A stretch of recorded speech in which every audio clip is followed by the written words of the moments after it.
Good morning guys. It's April 6, 2020. Ayan. Medyo nagastos na naman tayo kasi Hi! Welcome! Welcome! welcome, Welcome! welcome, Welcome! and welcome, Welcome! welcome, Welcome! welcome. Welcome back to our channel! Hey guys, I am Jay, this is Penny, I am Maurice and this is Pepper! and you are watching Build to Last Vlog!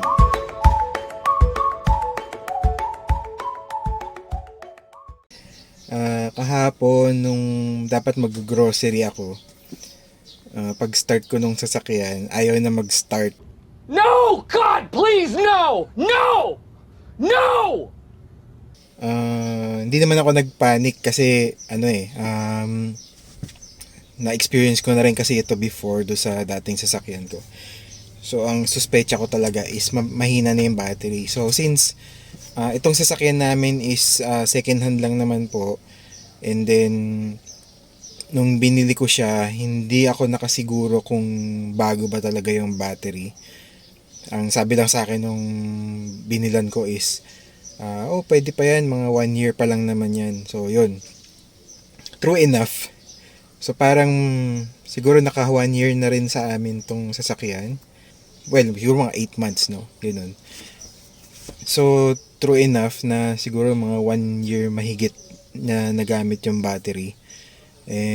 Ang lifespan lang naman ng disposable na battery or maintenance-free na battery is around 2 to 3 years, di ba? So, most likely, yun yung talaga. Ayun. So, ginawa ko lang naman is nag-search ako sa Facebook ng contacts ng mga distributor ng Motolite.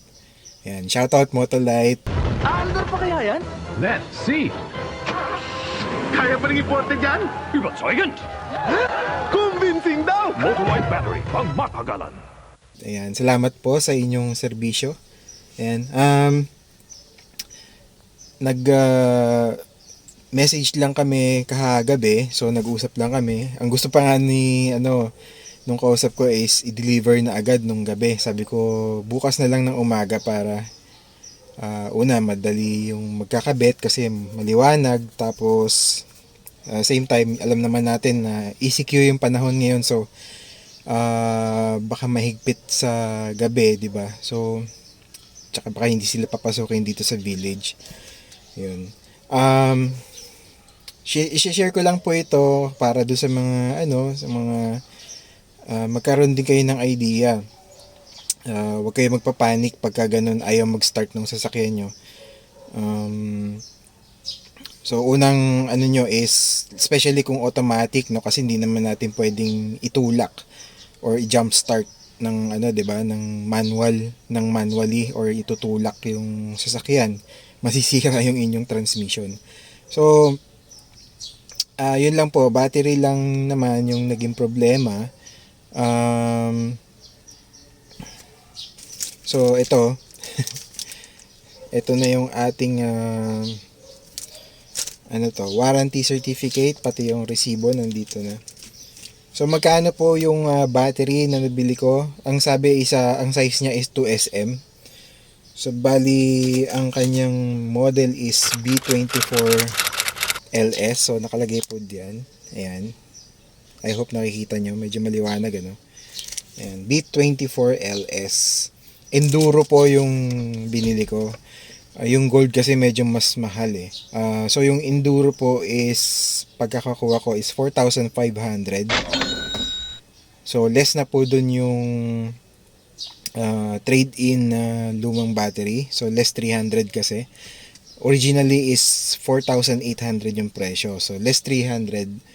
Kaya 4,500 na lang po. And then free delivery na po sila. Special delivery! And then sila na rin po mag-i-install, magtatanggal ng luma, tsaka mag-i-install. And also na rin, partially i-check na rin nila yung electrical system nyo, kung meron bang grounded, ganyan. So makikita siya dun sa ginagamit nilang gauge or dun sa tester. So pag kinabit nila yung bagong battery, titignan nila kung meron bang grounded dun sa inyong system, kung na probably reason kung bakit na-drain yung inyong battery. Pero on my case, talagang luma na lang talaga yung battery kasi nasa 8 something na lang yung kanyang reading, mga 7 amperes. Doon po sa mga hindi familiar, ang normal po kasing reading dapat is around 12 volts. Sorry, ang nasabi ko kanina is amperes, no? 7 volts pala. So, ang normal reading dapat is 12 volts. Then kapag running siya or naka-start is around 14. Yan. Ang pinaka-normal is 14.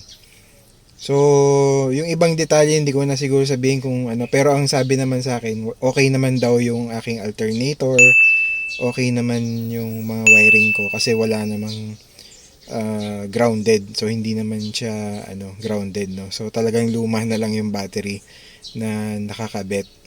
So, yun.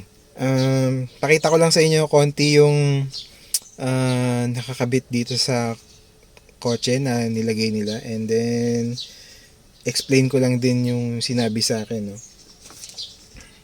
Right.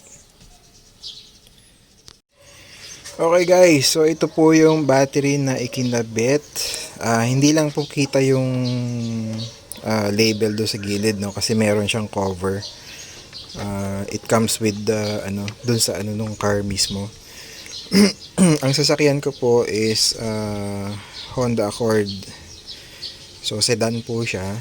So 2SM po yung battery and so NS60L yung nakalagay doon. So hindi masyado mabasa, no. Tsaka yung 24L,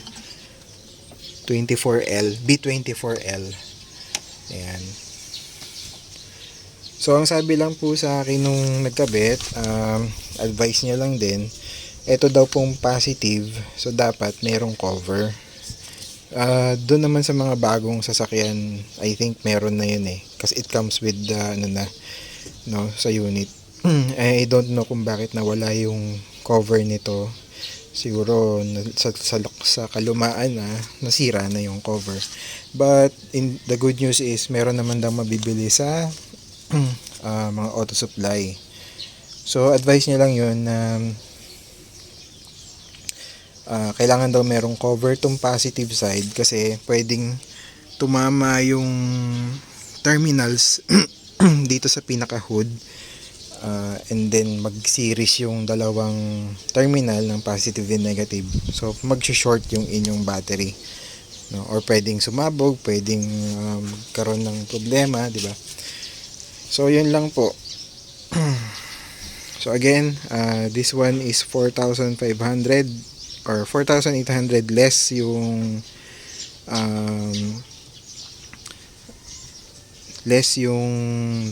pag tinrade inyo yung lumang battery.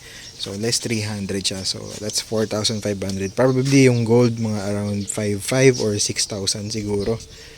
Yan.